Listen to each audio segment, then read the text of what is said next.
Is the mobile marketing ecosystem ready for iOS 14? I've seen some numbers suggesting that less than 20% of ad inventory is actually SKAdNetwork ready. To get the answers and to dive in a little deeper, we're chatting with Jonathan Chen, who is a Singular product manager who leads attribution and integration with top partners. Welcome, Jonathan. Thanks, John. Big picture, how ready is the ecosystem right now? As of today, the ecosystem is definitely shaping up and building a lot of great solutions. On the whole, I think top industry players are more or less ready with the pipes and actively working with advertisers. What about marketers? What's your sense there? Marketers are still trying to understand what is going on, but large, I think most advertisers understand that SKAdNetwork now is the way to go. Still trying to keep an eye on what ATT means for their business, but there is a focus on SKAdNetwork, which is what we at Singular like to see. What about the supply side, the inventory side? We've seen some data that suggests that not much of it is very ready for SKAdNetwork. What's your sense? That's definitely what we see as well. Obviously, we can break this up between networks and some of the super publishers that we all know about. All the super publishers, the Facebooks, they are more or less ready. When Mhm. we start looking at ad networks, we do see that there's a lot of great adoption there. Similar to advertisers, there's no real dilemma on needing to integrate SKAdNetwork. I think, especially with the new upcoming releases and iterations to SKAdNetwork, we do see some partners lagging behind in terms of just making sure all their solutions are in place with all the iterations. Not easy for anybody, of course, and lots of changes happening here and lots of things happening in the last few weeks before final implementation of iOS 14's privacy protections. I want to talk about SKAdNetwork and MMPs, and obviously Singular in particular. How is Singular going to get SKAdNetwork data? That's a good question. So Singular today is has built all the pipes to receive SKAdNetwork data in whatever shape and form is available from top partners. Luckily, we do see from the MMP's perspective that we have um, more or less standardization of how the data will be passed. What The methods that we support are essentially partners that can forward postbacks to us, either through a variety of methods, and as well partners that only support surfacing the SKAdNetwork data in aggregate, so typically through APIs. So that is where we kind of get into the details per partner, but pretty much data can be received in any way that is supported by the partner. So you talked about a variety of ways. I assume there's API, there's postbacks. You're also doing a 307 redirect. Can you go into some of the differences there? Yeah, definitely. So when it comes to forwarding postbacks or receiving postback data, the two main methods are forwarding and redirect, as you mentioned. I think the main difference is largely depends on the partner's technical capabilities at this point. Postback forwarding is more flexible for a partner technically.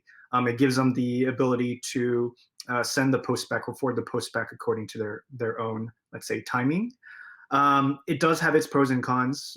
Similarly with redirect, it is the preferred approach from a fraud perspective. Redirect essentially means that the partner receiving the original postback is redirecting the exact same postback to the MMP. There is no real opportunity for the partner to manipulate the SKAdNetwork postback data in general. SKAdNetwork does contain some built-in fraud capabilities, but it's not perfect. So the redirect method does remove any question of, let's say, in-transit manipulation of that postback. Absolutely. So how long will it take data to get to Singular? Um, so with postback forwarding or redirect, the data gets to Singular exactly when that postback is sent.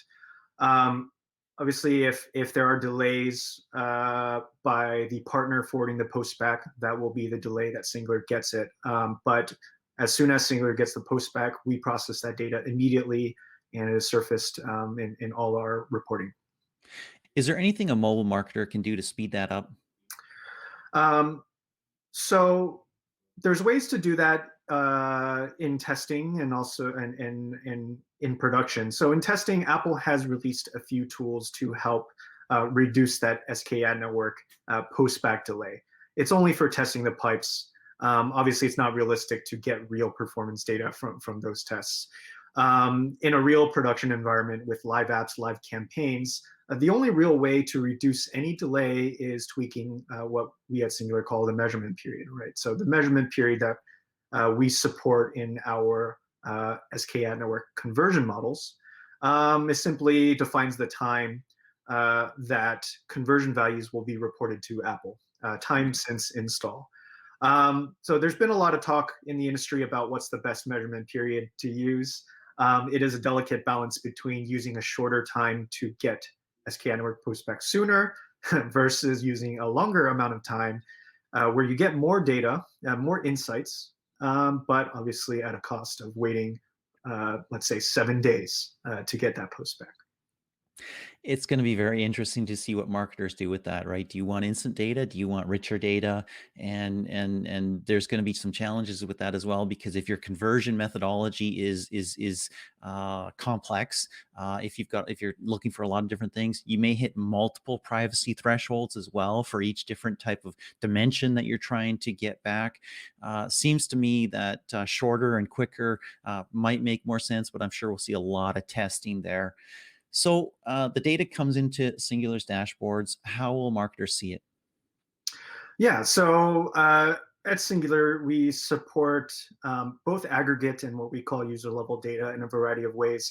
Obviously, in SKAdNetwork, user level refers to postback in its most raw form. So, all the existing methods that we support reporting these will be available to customers. So specifically for aggregate, we've released new reports with detailing SKAdNetwork data in aggregate, just the way you see it in the SKAdNetwork postback.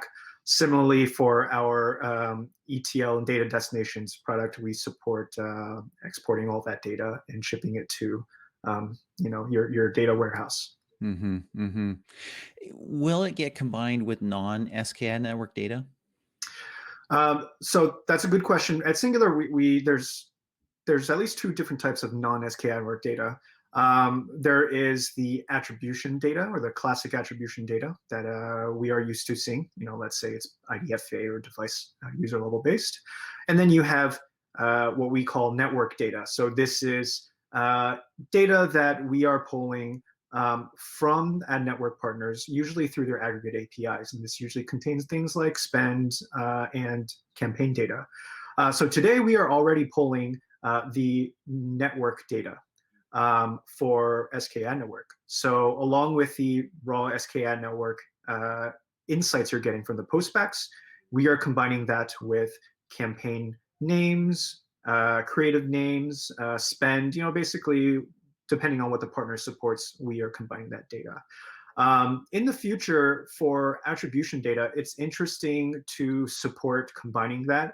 Mm-hmm. We definitely plan on it, but I think it will depend on how the ATT adoption goes.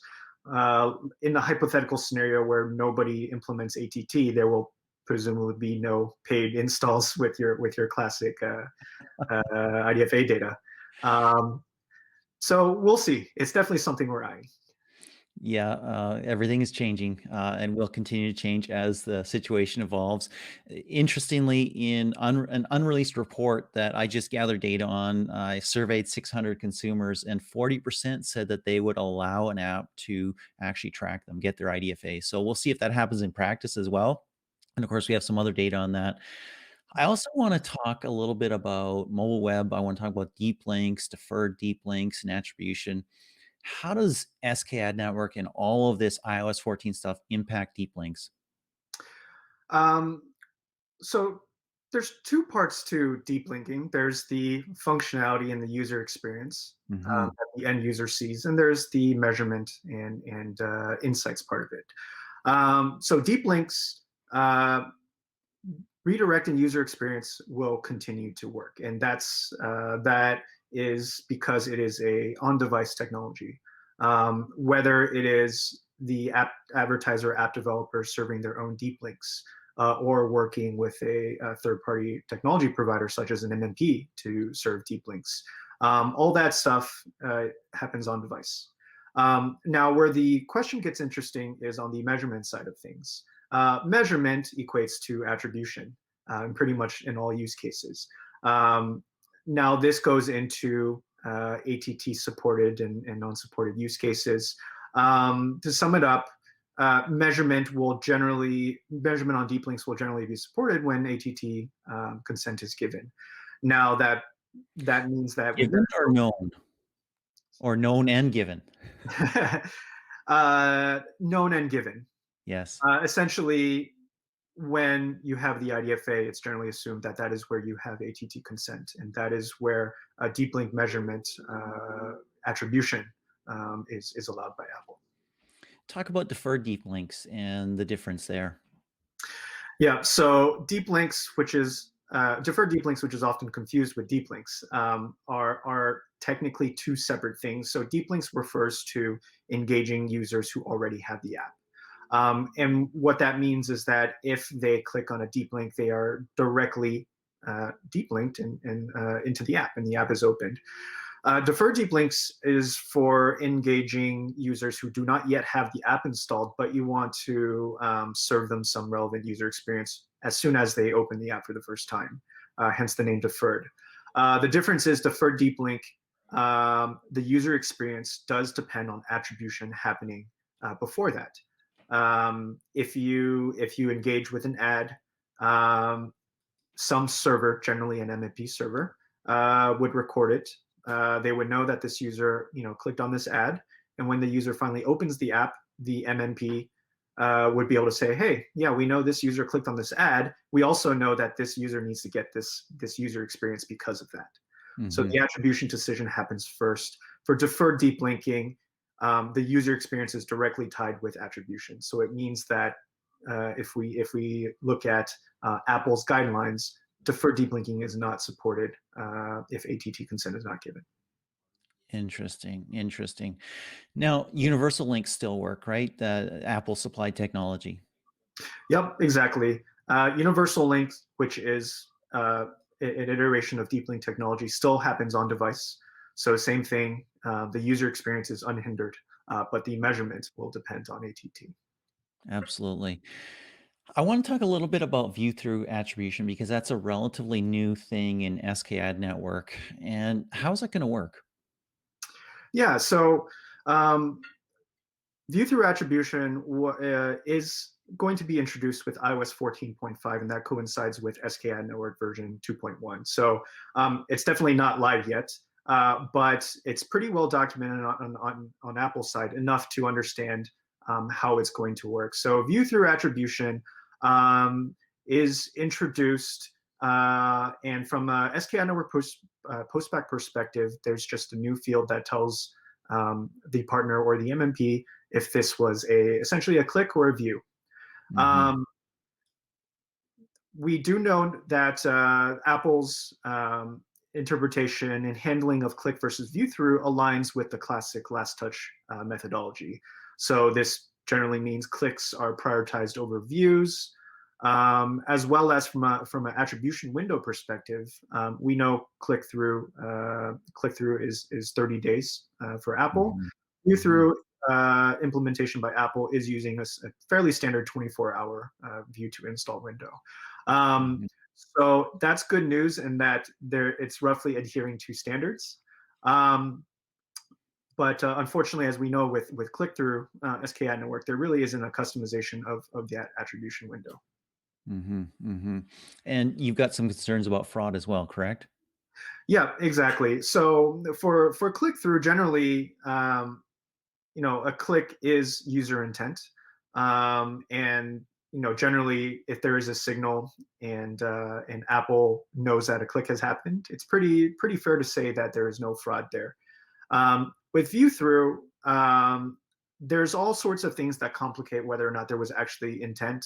Also, because there is no measurable action like a click, there could be scenarios where an ad was shown. Maybe it wasn't actually shown to the user. Yes. Um, we do know that Apple has built in some handling. For example, looking at their documentation, an impression will be recorded if it's been shown for at least 3 seconds. Um, there are a lot of smart partners testing view through and all its, let's say, behavior of what will happen. It's definitely something we're keeping an eye on, and that the industry is very keen to understand how it actually works in the wild. I'm sure that the fraudsters are keeping a keen eye on it as well and looking at it as intently as they can also to see if they can not show something but report that it's shown. And I'm sure that we'll continue to work on technology around that as well. Now, you can't customize that attribution window for view through, correct? Correct. It's And 24 hours. yeah. And how does Singular represent that data of view through attribution? Yep. So similar to how in normal attribution we have breakdowns by dimension and we record click-throughs versus view-throughs, we have that same exact breakdown in our SKAdNetwork reporting as well. Excellent. Well, Jonathan, we're not far away from all of this being real. You've been preparing for this for months, perhaps longer than months. I know that Singular started working on this in 2019, actually, the initial stages of SCAD network support. Excited, nervous? Excited and nervous. Um, I think that's how everyone is as everyone is looking at it. Um, as you mentioned, we've been working on the solution for quite some time. It's exciting in that there are new opportunities. It's nerve-wracking because, well, as you know, this is a complete shift to how everybody is used to doing things. We just want to make sure that all our advertisers and partners are ready. Um, and come iOS 14.5, we'll see what happens, and hopefully SKAdNetwork campaigns are going to be our path forward. You're shot in the dark. Will this happen in February or March? My hope and guess is March. I know Mhm. everybody is keeping an eye on and looking at that early March language. That's what Yes. we're or sorry, early spring language, Yes. which is March. Yes, it is. Absolutely. Well, Jonathan, thank you so much for taking this time. I really do appreciate it. Thank you, John.